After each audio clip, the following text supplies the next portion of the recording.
So my name is Martin Fullard and I'm the Director of News and Content at the Business of Events, which is a UK-based think tank and policy unit, and we do a lot of work surrounding advocacy and helping destinations and other stakeholders have more meaningful conversations with government.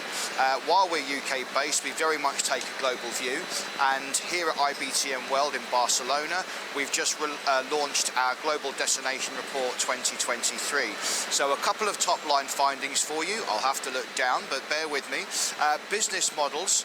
77% of destination respondents say they're happy with their business models at the moment, which is quite encouraging.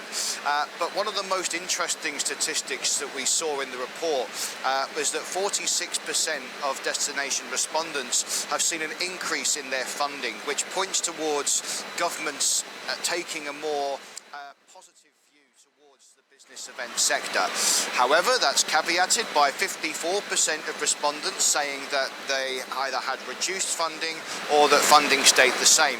And these are very challenging elements that we must all consider. Some of the threats that people perceive would include political instability, economic instability and climate change. So there's a lot of work being done to tackle these issues as best as you can in this industry. But one of the more positive outcomes would certainly be that event legacy as being viewed as very important. So the event shouldn't just be the moment in time. Wherever it goes in the world, it must leave lasting impact. It must look towards the future. And more destinations and more planners are taking that view. So what are the main challenges that this sector has in event ready for the next year? One of the big challenges that the industry is going to have to face, particularly maybe among the European destinations, is certainly the inflation issue. We're seeing a lot of events happening, which is really good. In-person events, they're back, they're here to stay. They are a critical component to any business to help achieve its objectives. However, the cost of energy, the cost of food, everything is increasing across the continent, across the world. And this, of course, makes for more expensive conferences and meetings. So the trend that we're seeing at the moment, as we released in our recent event economy tracker, indicates that while there were many events, the revenue per delegate, so the price per head effectively, had increased some 20%. Venues aren't profiting from that. They're actually having to absorb a lot of cost, and this means those costs are now being passed on down to the buyer, the event organisers, and that's creating a challenge. And what we're seeing is that budgets for the event organisers aren't necessarily changing. In fact, the events are still happening, but they're getting smaller, so fewer and fewer delegates are taking place. I don't necessarily think that this is going to be a long-term trend.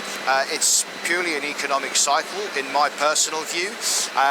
In the UK, I can only speak for, inflation is currently around 4.8%, which is slowing. That's down from nearly 7% a couple of months ago, and they expect it to return to 2% toward the end of 2024. So that should hopefully encourage a more favourable market condition, but I don't expect event buyer budgets to increase in that time.